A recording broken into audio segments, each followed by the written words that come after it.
right, we've made it through 7 of the 8 anatomy lectures, and we're down to our last and final one. This lecture, again, it's just on features, so eye, nose, mouth, ears, and it's not going to be as heavy as far as the memorization of anatomical terms or names of things. We already know what the names are. We're just going to talk about the small details of where things should be higher or lower, or the shape of certain things, so that we have a general idea when looking at a portrait, the subtle nuances to look out for. Next Thursday, you're going to have your midterm. Your midterm is going to cover everything we've talked about thus far in the lecture course.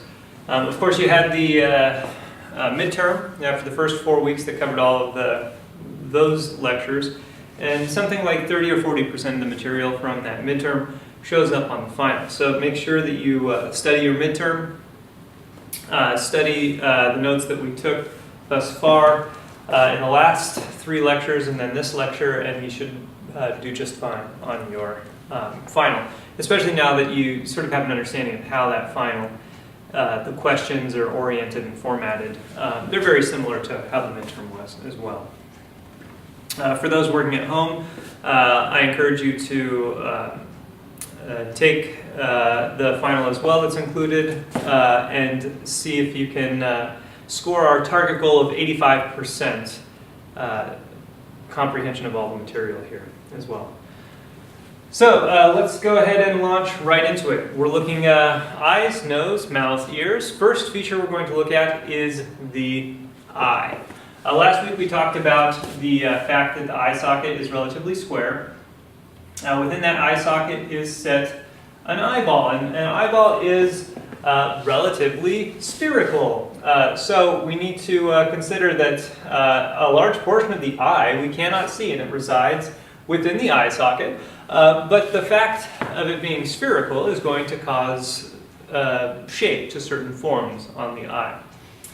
One of the things that Vanderpool points out that's rather relevant is that sitting on top of the eyeball is a lens, and this lens, the cornea, gives a little bit of shape on top of the shape of the sphere of the eye.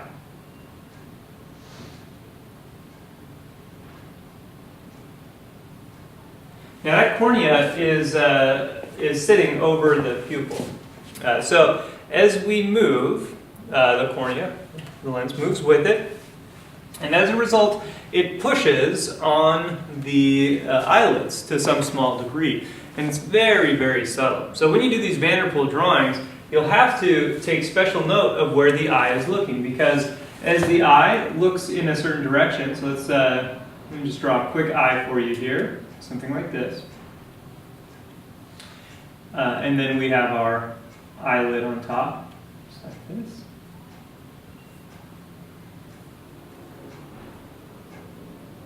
So as the eye looks in different directions, we're going to see subtle bulges in the eyelid based off of that. So if an eye is just looking straight forward, you can see something more like this. An eye looking straight forward, the bulge is going to be right in the center. So we'll see this little extra, almost imperceptible bit of form right over that pupil, where the eyelid is being pushed out just a hair from that pupil. However, if we start to change the shape of the eye, perhaps say now the eye is looking inward and up like this. We'll see like religious paintings like this, people looking up towards the heavens, the clouds. We're going to see a little bit of a bulge over the eyelid in that direction where the eye is pointing, where the pupil is pointing. So it's very, very subtle and very, very almost imperceptible, but you have to consider that we are conditioned from birth to recognize the subtleties in the human face, and those subtleties are all tiny little visual clues that our brain uses to construct the image and the knowledge of what we're looking at. So even from a distance, we'll be able to see these tiny little things. If you've ever done any figure drawing or portrait, drawing or painting, you may have noticed that the smallest, tiniest little detail can be the difference between something looking flat and boring or strange or incorrect versus something looking believable and natural. And all of these little tiny subtleties are going to add up. And this is the first subtlety we're talking about here, the shape of the cornea and how it can present a small, almost insignificant bulge on the lid. Now, when we look at the actual lids themselves, that's an important consideration, because we normally are looking at an eye in such a way that we can see the top side of this lower lid. And so we'll notice that there is a bit of thickness on that lower lid. Often, this bottom eyelid here, where we see the top plane of that bottom eyelid, is facing towards the light, thus making it a center plane. So in many cases, this little eyelid here is going to be lighter than a lot of areas in the eye. If the eyeball is not in direct light, oftentimes this little piece of eyelid is going to be lighter than the eyeball itself. On top of that, it's very often that that piece of eyelid is moist because we get the moistness of the eye, and thus we can get a little bit of reflection in there. So there's a great potential for some specularity, some reflection highlights in that little little piece of eyelid there. Now, what you should be aware of is that almost never is the white of the eye going to be as white as we think it is initially. And this is the most common beginner mistake, and I hope nobody makes it next term when we get into anatomy. The whites of the eye are never white. And we can even use simple logical reasoning to figure this out too. Now, even if the eye is not in shadow, even if we have a direct light on the eye, shining straight at us, consider that the eyeball itself is, like this eyelid we just mentioned, a little bit moist. And so there is some reflection associated with it. Well, we know that an object with reflection, with a highlight, that highlight is always going to be lighter than the center plane, even if it's a white object. So we've looked at plaster casts, or you can look at an egg. You dip the egg or the plaster cast in water, or spray it down so it's wet, reflective. You'll notice that the highlight is lighter than the white object itself. So in the case of a drawing, if we were to make the white of the eye white, then the reflection, the little highlights that we would have to put in the white of the eye, would have no room to go lighter. We wouldn't be able to make it light enough to look like a reflection. So even if the eye is in light, has a light shining directly on it, and is not in shadow at all, we cannot make the white of the eye white, or else we'll never be able to get a reflection that looks light enough. So we have to get the white of the eye a little darker, and then erase the reflection out from there. Or add white chalk to get that reflection. But we have to consider that the white of the eye can never be white. Most often, and in the case that we're going to see next term when we're drawing portrait and in a lot of the open studios, there will be a strong light shining down on the face. And what will happen is the eye socket itself is going to block. The light's going to hit the eye socket and block a large amount of light in the eye. So the eye will be in shadow anyway, giving the white of the eye no opportunity to even appear white. But we have to keep in mind how our eyes adjust. We're frequently adjusting as we look at something. The more you look at something, the more the value range is going to expand. This is something we've talked about many times before. One of the reasons why we have to take a lot of breaks. The more we stare at our reference, the lighter the light seem, the darker the dark seem, the more chromatic things tend to seem. And so we'll be tempted when rendering out this really subtle area of the light, of the eye, to look at it more and more and more. And the more we look at this eye, especially the white of the eye, the whiter that eye is going to look. But we have to always consider the value of the eye in context to the surrounding face, and the fact that the white of the eye can never be white, especially if there's going to be a highlight on that eye.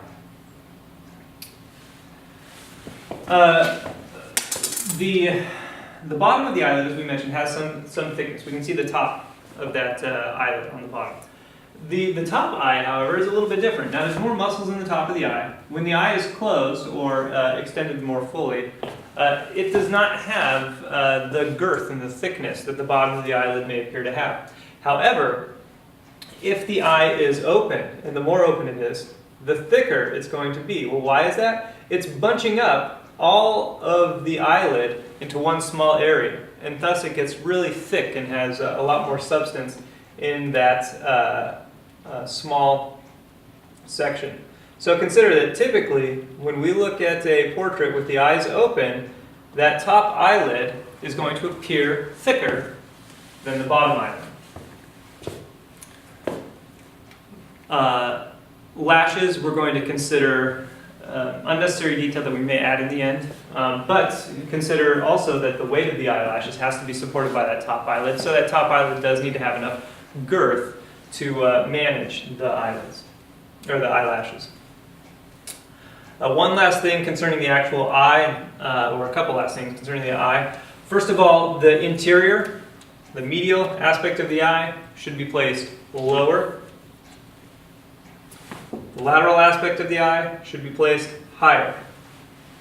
In almost all cases, there's always going to be a few exceptions to all of these rules, but in most cases, almost all cases, we're going to see the lateral aspect of the eye a little bit higher. And this is one of those subtle clues that's going to tell the viewer a slight tilt of the head.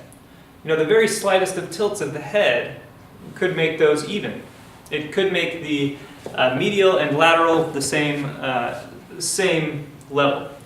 But if you draw them the same level and there's no tilt to the head, it often looks like the eyes are sagging down on the outside. Really, the only time we're going to see the lateral aspect of the eye potentially lower than the medial aspect is when the person is old enough that all of the weight of all of the skin and back is starting to fold down and over that lateral aspect of the eye and give it an appearance of being lower than the medial aspect. So you will age a person significantly or make them seem very droopy if you lower that outside of the eye.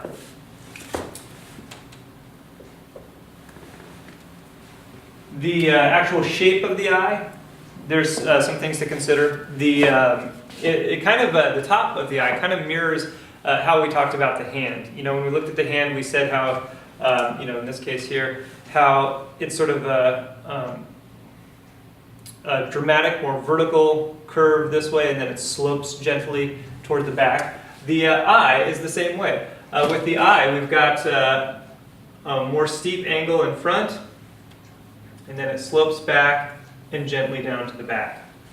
So this, if the nose is on this side, then we have the more dramatic angle on the medial side, and then the more subtle angle as it gently drifts out to the lateral side. The bottom side of the eyelid is going to be a very similar curve throughout. Again, it raises and becomes a little bit higher on the outside, so we'll see it slope upward out there. But it's a more gentle curve overall. It doesn't have the dramatic archway that we see, because the upper eyelid is covering more of the eye than the bottom eyelid. So this is overall going to be very subtle when it's closed. That top eyelid is going to cover a lot more. Then, of course, we have the iris and the pupil as well. But this shape, this curvature, is something we need to be aware of, because that's going to indicate to the viewer which eye it is we're looking at. We don't want to have the most common eye that we see in beginners in open studio, this straight almond eye. Now, there are a few cases when we'll see it, particularly in the Asian people. However, there will still be some of this inherent shape in the eye quality. And if it were just a straight, even curve on the top, even curve on the bottom, it will not look like a correct person. We have to have some of this curvature. More gentle on the bottom, and then on the top it's going to be the more dramatic angle followed by the more gentle slope. We never want to draw eyes like the almond. The eyebrow is the last thing to consider here. With the eyebrow, of course, it's going to vary hugely in thickness, in the value of it. But they all have one similarity, and that's that they, for the most part, are going to start on the medial lower side of the eye socket. And then as they approach the last third or so of the socket, they start to arch up and around the eye socket. So they never just follow the eye socket directly. If you have eyebrows that follow the eye socket directly, you're going to have a really sort of awkward looking, again, droopy eye person. In reality, those eyebrows are going to go up and a little over that eye socket, that last third of the way. Thickness, bushiness is all going to be dependent on the individual.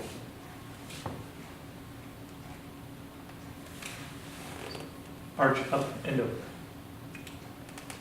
Don't forget to draw the tear duct in the eye. You know, I drew it here, but I didn't really mention it. Consider also, too, that the tear duct is not just facing inward toward the nose. It's actually angling forward, running along the nasal bone there. So it's never just going straight in like that. It's always kind of angled a little bit following the nose. And that, again, is going to give you more shape to the eye. Consider that a lot of the linear qualities of the eye that help to give the viewer the shape of it are going to be analogous to the lines of latitude and longitude on a globe. So you're going to want to make sure you pay special attention to how they are. You can't just arbitrarily throw them in. When you start to indicate a feature, especially with lines, it has to follow the shape of the skull, the shape of the eyeball. It has to follow the anatomy there a little bit. That's it, all the information for the eye.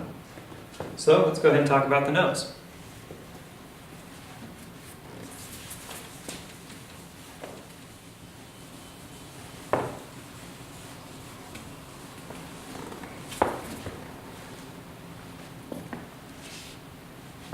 The nose can be categorized. And when we read some of Vanderpool, we see some classifications that he gives to the nose, which are intended mostly just to help us identify some of the perspective we're dealing with in the nose. Now, the three classifications he gives us for the nose are as follows: Roman, Greek, and pert. And they're determined by two factors. The first factor is the angle of the keystone. The keystone being the bottommost plane of the frontal bone here. If we bring in our skeleton, here the keystone. It's usually angled forward a little bit before sloping back and becoming our nasal bone. So the keystone, how angled that is one of the factors determining the category of the nose. The second factor is going to be the nose when seen in profile, whether or not from the tip of the nose to the back of the wing, whether or not that angle is downward, upward, or level. So between the keystone and the angle from the wing to the tip of the nose is going to determine the type of nose that we're dealing with. And that becomes important. If we identify that ahead of time, it not only allows us to keep our perspectives good, but it also allows us to select a pose that's more flattering. So for example, a girl with a pert nose, which is common to the pinup look that you would see at the time that Vanderpool was working. The pinup girl would have this, slightly upturned nose, a cute little button nose, they would say. Now, a nose like that can very easily turn into what visually reduces to looking like a pig nose if the pose is angled too far up. Because if the person's nose is upturned and you can naturally see their nostrils a little bit just from straight on, and they angle up even more, well, all of a sudden the nostrils are almost next to their eyes and it looks like a pig nose. So someone like that, we would want to be a little more selective in how we're going to position the head and how we're going to tilt the head.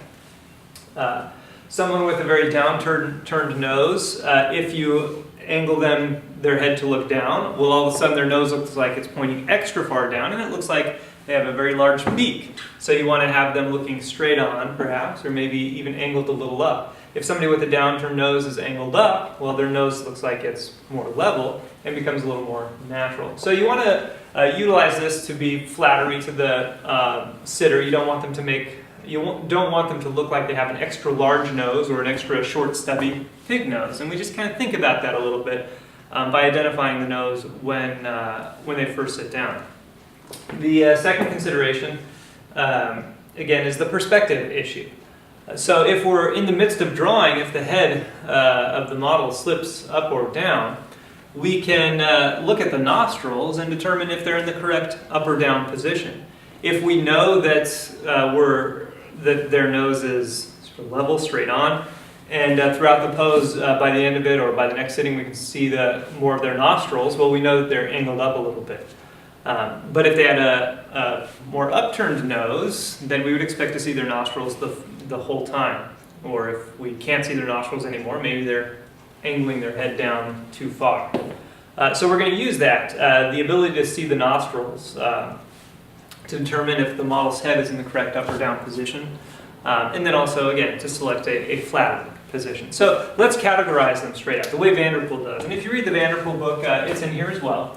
First of all, if we're dealing with a more angled keystone, and the wing of the nostril is set higher than the tip of the nostril, so something like this,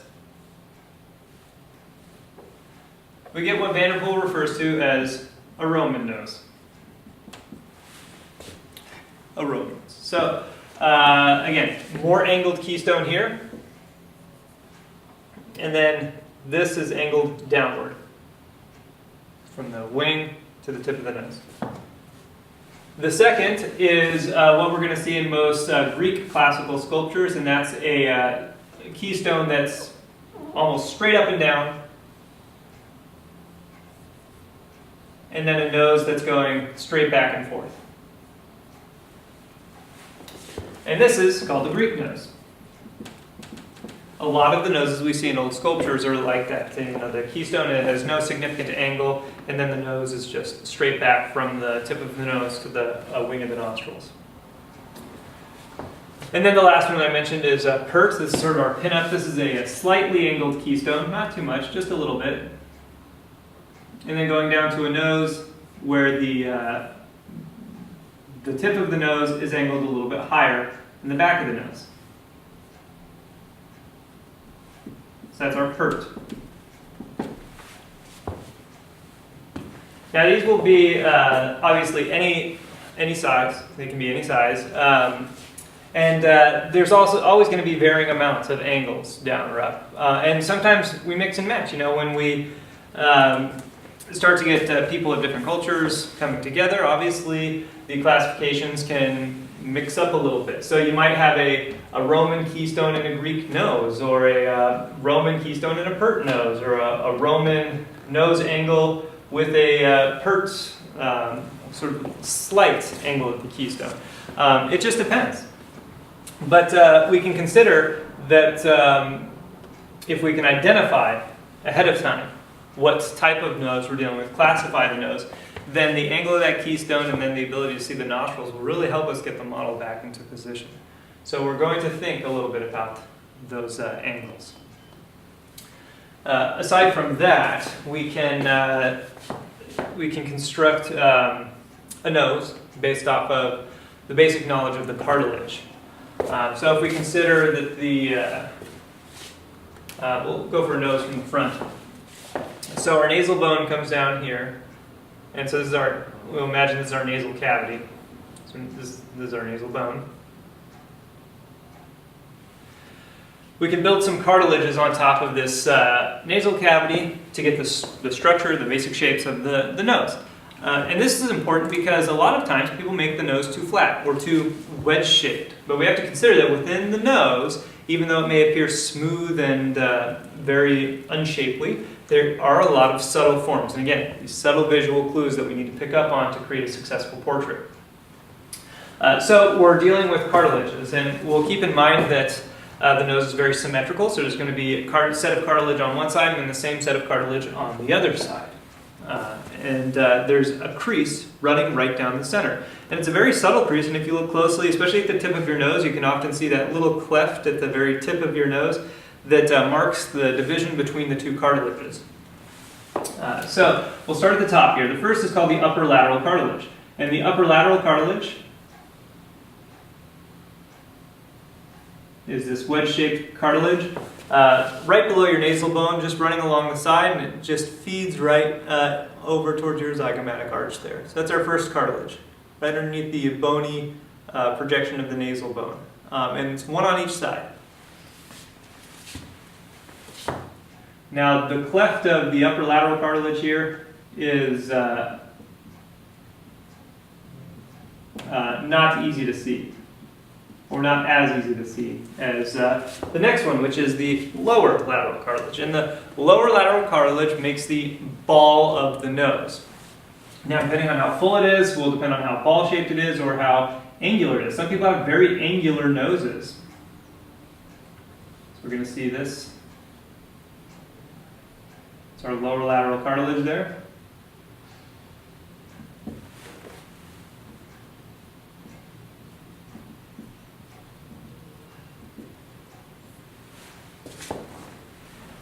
So you can feel that. Very angular, actually, if you seek out the cartilage forms there. And, obviously very movable because it is cartilage. On the side, this is usually easy for people to remember. This is just the wing. So the wing cartilage here.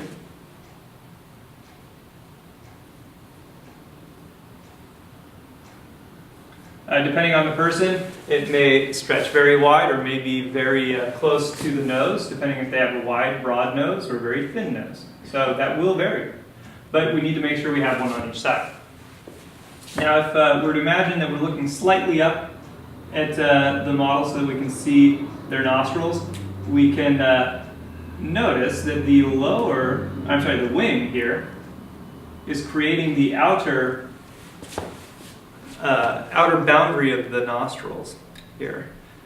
So much like we talked about last week, where the eye socket was actually made of the frontal bone, the zygomatic arch, and the nasal bone. Those bones come together to form the eye socket. The nose, the nostrils, are made the same way. The nostrils are not a visual cue or a visual object for us to draw. If oftentimes when students just treat the nose flatly and draw the nostril shapes in there, the sitter ends up looking like they have an unshapely nose that's a pig nose. But we need to actually seek out the cartilages around the nostrils, and then the nostrils end up taking care of themselves, drawing themselves, and they also have a lot more shape that shows the anatomy instead of just showing a circle. The nostrils are never just a circle or an oval. There's a lot of shape in there. And you have to seek out the form of the cartilage to discover the shape of that nostril. So the wings are creating the side shape here. The lower lateral, the ball, is creating the front inside shape of the nostril. And then the middle of the nostril is created by this guy here. This wedge shape that's running, I'm going to draw it in a different color here, because it runs underneath the whole side of the nose. It's like this wedge-shaped plane. It's this guy here. This is your septum. So it also has a crease right down the middle of it, and there's one on the left, one on the right here, and the septum runs all the way up to the nasal bone. It's a flat wedge shape. And so if you have a deviated septum, if your septum has grown to one side or the other, well then the cartilages on top of it sort of grow with it. And so in the case of, for example, my nose, I have a very deviated septum. My septum arcs down into my right here. So all of the shapes of my nose are sort of angled and flowing down, because they're kind of built on that septum there as the nose runs down. So as I get older, my cartilages continue to grow. They're going to keep going sort of down and at an angle there, because I have that deviated septum. So that septum creates the inside plane of the nostril, and then the bottom boundary of the nostril here is created by what's called the philtrum. And that philtrum is this middle piece. The philtrum is the sort of that arcing down towards the mouth here.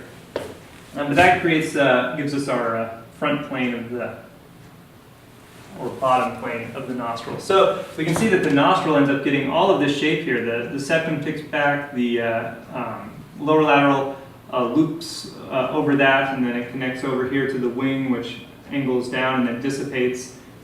And it becomes a very subtle transition to the bottom of the nostril. A lot of shape in that nostril. It's not just a circle like that. You know, I see students draw nostrils like this all the time, and then they draw the wings there, and then this is the nose that I see. That is not a good nose. There's no shape to that nose. But it's inevitably what a nose looks like when students start with the nostrils and try to build on top of that. The nostrils can be a sort of a landmark position, sort of like the eye socket is, to help us navigate to where to place the cartilages and then build the nose around it. But it is not the end-all be-all shape of the nose. And in fact, when we start to consider how the nose behaves when light is falling upon it, well, a large chunk of the lower lateral septum ends up being in shadow here. And then a portion of the wings end up being in shadow here. And so we end up seeing the bottom half of the nose all in shadow. In which case we add the nostrils toward the end. You know, we always seek out the notan, seek out the shadow map, and then we build the anatomy on top of it. So if you seek out this shape and you get really, really specific with the nose shadow shape, you know, don't just say, oh, it's a triangle, that's the shadow shape under the nose. But in fact, come in here and seek out the core shadow, or the terminator, as it wraps around the cartilages of the nose. You'll create a lot of anatomy within that nose. And then you may not even need to show the nostrils. They're in shadow, they're recessed under the shelf of the nose, and the value ends up being very close to the surrounding area. So you may not even get around to adding the nostrils, and it's not a huge deal. We're not going to, when we look at faces, we don't look to find details in the shadows first. We look at the eyes and then the nose and the light, and then we might go down to the mouth. But we don't stare at nostrils. They're a very subordinate detail, and especially when they're in shadow, we're not going to see them very clearly, and so we're not going to really seek them out on somebody when we're talking to somebody. So you need to play down the nostrils, play down the information. They're, for the most part, irrelevant in the construction of a portrait until much later on. Once you've really placed the anatomy on there, we can start to think about nostrils, if we have time. That's all the information for the nose. So we need to consider Roman Greek pert, and then we need to consider the cartilages, upper lateral cartilage, lower lateral cartilage, wing, and septum, and that'll give us a good shape to the nose. Next, we're going to talk about the mouth.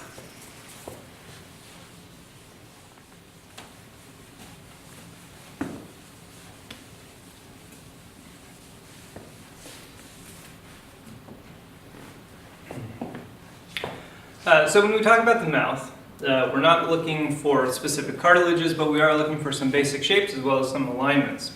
The most important key anchors to look for within a mouth are going to be where the beak rests into the bottom lip. So the beak is this point on the top of your mouth. It comes to a little point there, that's our beak, and it rests into the bottom lip. And then also the two corners of the mouth. So if you know the beak and the corners of the mouth, and you also consider that the mouth is cylindrical, then we can thus create perspective, tilts, or angle turns with just the location of those 3 points. Consider any 3 points, boom, boom, to boom, something like that. Well, if I always consider the middle point to be the beak and the side points to be the corner, well then I know that my mouth is angled something like this. And that's somebody who's looking very far up. If I, again, do some more points, more equal, let's do an evenly spaced point. Boom, boom, boom. Then the beak rests here, outer mouth there, and I can create a mouth with perspective.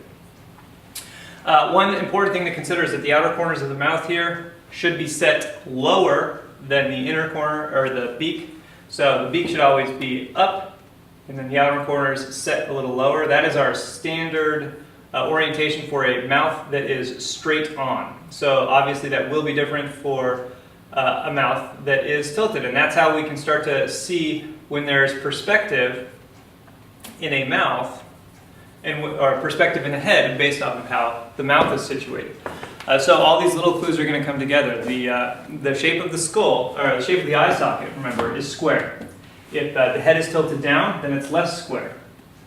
If the head is turned left or right, then it's more narrow. Those are just some visual perspective cues that are going to start to describe the tilt of the head. Next tilt of the head, we have the nose. If we consider the wings of the nose to help us in terms of determining tilt, and then the nostril amount in determining up or down tilt, well then we can start to see the angle of the face with just the nose.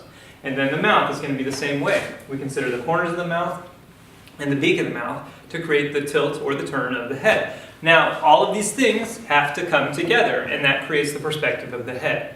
The proportion of the eye socket, the alignment of the nostril wings, as well as the tip of the nose, how much nostril we see, and then the 3 points of the mouth. All three things have to be in agreement. And this is where it can become tricky. This is where we can no longer use that age-old excuse, well, that's how the model looked, or the model turned, etc., etc. Because we're trying to determine early on in our drawing the establishment of a mask. The mask is going to be the eye sockets and their proportion, and then how that relates to the nose. Now, utilizing that, we have to construct the rest of the drawing. And it all has to be in agreement. So as you flush out the nose from those angles you created from the eyes, you have to make sure that regardless of what you see on the model, you're making the perspective of your nose match the proportion of the eyes that you created. If it's a square proportion, the nose is straight on. If it's a narrower proportion, then the head is turned, and thus you have to make sure that the points of the wings of the nostrils are narrower as well. All of these have to be in conjunction. And then when we draw the mouth, again, we utilize the model to see the overall basic shape of the mouth. But if the model has turned in any degree, then we have to go back and we have to place the corners of the mouth and the center of the mouth to be the correct proportional relationship or the correct placement to reflect the good perspective of the rest of the head. And this is where it can become a challenge. This is why we're studying this. We have to make sure we're not just reacting to what we see and be observational painters, but also utilize this knowledge to make sure that our portrait becomes believable. And I didn't know this when I first started. When I first started painting, it's very Richard Schmidt. Paint exactly what you see, squint down, paint what you see, paint the shapes, get it right, and it will look right. And that does work. But if the model shifts or moves even a little bit, which is very, very common, well then all of a sudden you can have a mouth that doesn't quite line up to the nose, which doesn't quite line up to the eye. So that can easily be overcome if we have some of the basic understanding here. The eye socket proportions are giving us some of the tilt or turn. The nose, wings, and amount of nostrils are giving us the turn or tilt. And then the corners of the mouth, as well as the beak of the mouth, are giving us the turn or tilt. So it all has to be in agreement.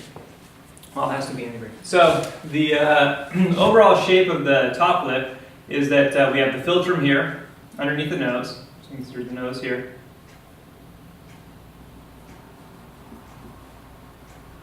Nostrils, for all you who like nostrils. So the philtrum is creating this sort of U-shaped divot, and then it affects how the top of that mouth looks, which angles inward. And then there's sloping on the top of that top lip, varies by the individual, so pay special note to it. But we do have the beak here, and the beak is that point, so it sort of mimics this U shape created by the philtrum. Now the corners of the mouth here are interesting to note because we often see this sort of rounded divot here. And that's actually a little cash shadow created by the little fatty deposits on our the sides of our mouth, which are sort of like these right here, these guys. So that rounded nature here is going to create this little shadow that we'll see on the corner of our mouth here. Makes it look like it's sort of turned up at the corners. The bottom side of this top lip, as well as the top side of the bottom lip, is influenced more by the shape of the bottom lip. So we've got typically two bulges, two sort of oval, roundish bulges here on either side of the beak. And this creates the shape of the bottom of the mouth, or bottom lip here. And what we'll see is that these bulges here, these two round bulges, are overlapping the top lip a little bit at about the third wave marks. And that the beak is overlapping the bottom lip, right in the middle. So we've got sort of this interlocking quality of the mouth. Overlaps, the bottom overlaps the top here and here. The top overlaps the bottom here. That combined with the bottom of the lip here, which can be subtle or can be pronounced, will give us the shape of the lip. And it's just this cast shadow down here can tell us how full the lip is. This cast shadow under the bottom lip, if it's a big cast shadow, it'll make the lip look a little more full. If it's a sliver of a cast shadow, it's going to make us look like we have a thinner lip. So pay attention to that cast shadow down here. The sides of the mouth here, this is a common mistake that we get in drawings, is that we tend to want to outline the mouth. You know, we want to full-on line all the way around the lips. It helps sometimes for us to visually sort of seek out where the color shifts from the pinkish red tones of the lips to the flesh tone around it. But we have to consider that the flesh tone around it down here is often around the same value as the lower lip itself. So it becomes very awkward or uncomfortable to outline the lips all together. It doesn't make a whole lot of sense. You know, when I draw this top shape of the top lip here, I can draw an outline all around it. The reason being, in most cases, because the top lip is actually angled forward. You know, if we draw this from the side, we're going to see this, the top lip here and the bottom lip here. So this is our top lip there. It's angled forward. And because it's angled forward, it's away from the light. So in most cases where the light is coming from above, this top lip is in shadow. And you look at comic books and you look at illustrations and all that sort of genre, and you'll notice that in most cases that top lip is darkened in because it's simplified as a dark shadow shape. The bottom lip, however, is facing the light more, so we get more light on there. We get more light on the cheeks over here, or the skin over here. So we just treat it as a light shape. The dark top lip is filled in, and then the cast shadow underneath the bottom lip is filled in, like here. And this gives us all the information we need to visually construct an idea of a mouth. And this is all the information the viewer needs to construct the idea of a mouth. When we get to painting, you will actually get to delineate these a little bit with color. So this will be more red, this will be more, flesh tone, and we'll have a clear distinction between the lips and the rest of the skin. But for drawing, we have to think just in terms of values. If you need to use a reducing lens, that reducing lens will cut that distinction almost all the way down. If anything, you're going to see the very slightest of slight value differences. But if you treat it as a line, it's going to look very strange and artificial. It won't look natural. We have to make sure that it's very subtly indicated, if subtly indicated at all. So keep in mind, we want the beak, where the beak tucks into the bottom of the bottom lip. We want the corners of the mouth. The beak should be a little higher, the corners of the mouth should be a little bit lower. And not much, they don't have to be hugely that way, but just enough for it to appear natural. When seen from the side, we had briefly mentioned before, I think last week maybe, the stair-step quality of the front of the face, and we can address it again here too.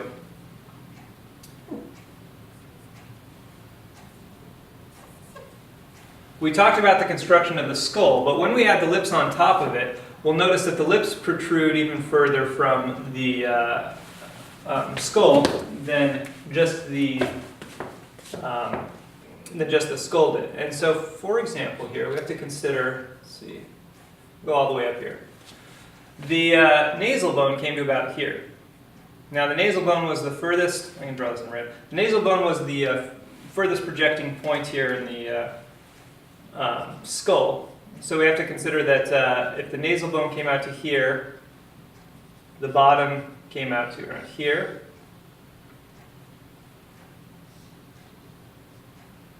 And then the teeth came out a little bit more.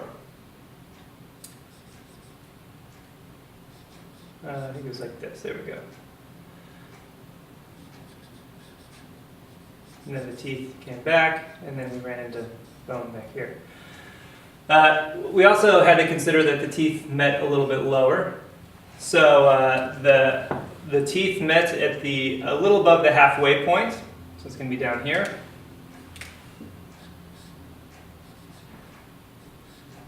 Not a whole lot of muscle down here on the chin. And then the lips, as we mentioned, met a little above that. So the lips are going to meet right up here. So with a skull, it's not as shapely as we have with the nose. The nose is going to protrude more.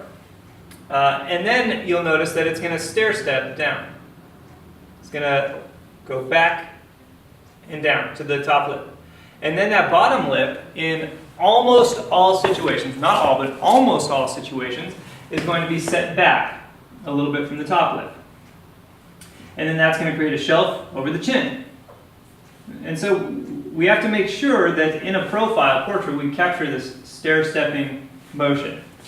I have only ran into one incidence where the bottom lip was spaced around equal to the top lip. And it tends to look really strange when you draw a mouth like that because there ends up not being a whole lot of shape. And if there's any tilt or lean to the head at all, you may end up with a bottom lip that protrudes further than the top lip, which can look very awkward in a portraiture. So make sure if the bottom lip is anywhere close to protruding more than the top lip, you check to see that it's actually that way. Check to see if the head of the model is tilted at all. You know, what happens towards the end of a sitting when we get down to the mouth is sometimes the heads tend to tilt back a little bit. And when the model gets tired and the head tilts back a little bit here, all of a sudden the stair-stepping method, stair-step area becomes adjusted, and we tend to miss the drama, the step back that it should be. So you're going to have to take some angles to measure. If the model is starting to tilt a little bit, you're going to have to angle and adjust all of the measurements you're making so that you still get this motion where you're stepping back, stepping back, stepping back, stepping back. The philtrum here, this is the philtrum from between the nose and the lip. You'll notice that in most cases here it begins at the halfway point between the tip of the nose and the wing. So we're going to have half of a nose distance step back there before going down to the lips. And again, the meeting of the lips is a little above the meeting of the teeth, which is a little above the halfway point. So just make sure that your mouth doesn't sink on down. What we tend to find is, and I'll try to describe to you how awkward it ends up looking, is that people tend to set the lip meeting at the halfway point, which in this case is right here. And well, what happens when you set the lips right there, the philtrum ends up getting really extended. And then people don't end up with enough jaw. You see, just by adjusting this point to the halfway point between the bottom of the chin and the nose, actually that's still above the halfway point, this is the halfway point down here. we start to get a very strange looking portrait, a face that becomes super, super, super elongated. So we need to make sure we bump that mouth up. If that's the halfway point here, then the teeth are going to be meeting here, which means the lips are going to be meeting here. The top lip angled forward, then leading back to the philtrum. The bottom lip step back. Oops. And then enough chin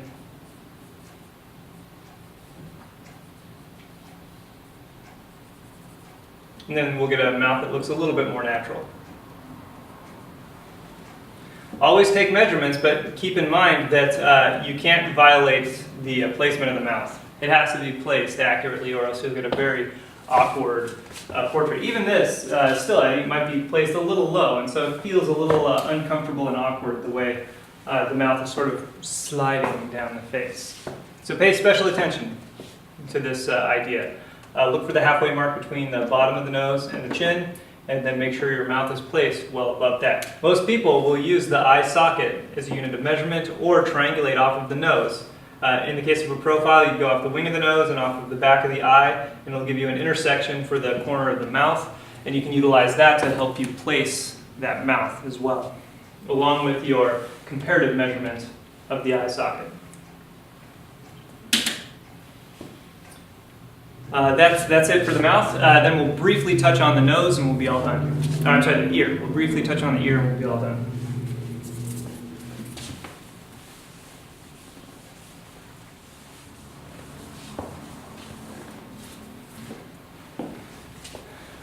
The ear doesn't have much to consider, just a few pieces of cartilage, but they do come together to form the shape of the ear, so we want to be made aware of them, especially if we're trying to point out a section of the ear to discuss the shape of it. And we want to make sure our ear has a lot of form. We don't want it to just be flat.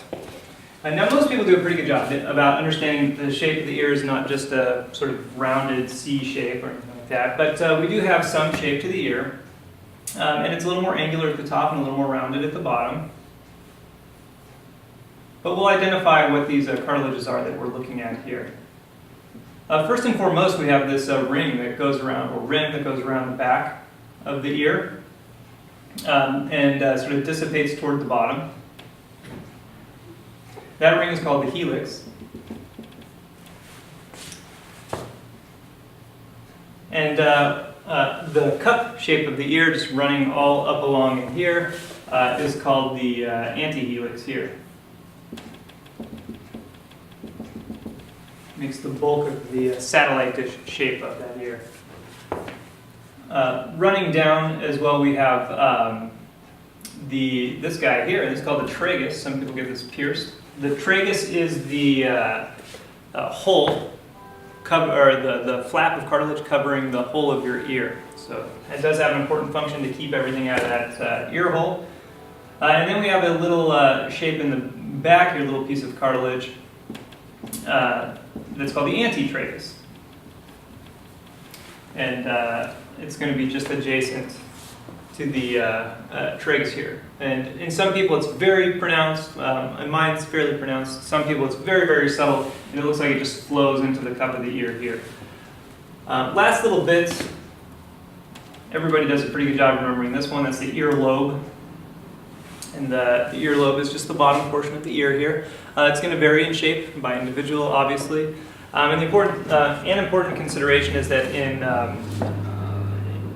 in advanced age comes more growth in cartilage. The older you get, the longer your ears become. So that earlobe, we're going to expect to see be a little bit bigger as we get older here. Everything in here is going to be a little bit bigger as we get older. And so while we can take a base measurement for an ear to be a sort of standard for most adults, we have to consider the larger we get, or older we get, the larger the ears will be. So our starting size for the ear, if you run a level straight across the ear when our head is looking straight forward, usually the top of the eyebrow will line up with the top of the helix. The earlobe will line up with the bottom of your nostril, so we're looking at this sort of distance for your ear, and of course as you get older it will grow a little more. So speaking of this, along this line, we can just use everything we've learned today to build a basic person from profile. Let's do from profile. And as we start to lose some bones, aka teeth, and our cartilages start to grow, we can expect that this person will change in appearance. So let's consider our basic proportions for a skull, eye placed right in the middle. We'll give it some basic shape here, eye socket and then nose. And then we consider the mouth is placed a little above the halfway point. So this is our sort of starting position for a person. And then we shall age the person from here. And this is a good consideration to make because if you're going to get into character design, illustration, comic books, anything like that, or we're just going to be doing some observational drawing, we need to understand a little bit of what we see to make sure that our person looks like they are the correct age. So that's our basic head here. We'll get an eye in here as well.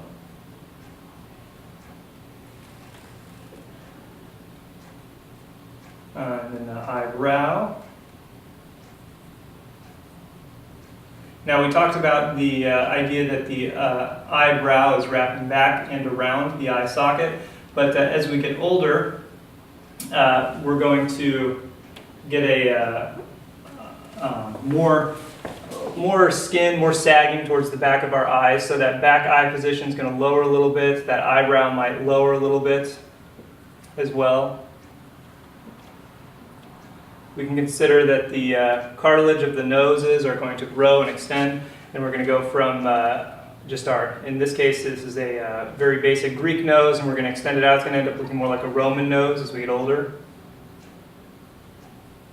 We can also consider that the mouth loses some of its fullness, some of its fat, and it's going to get a little thinner of lips.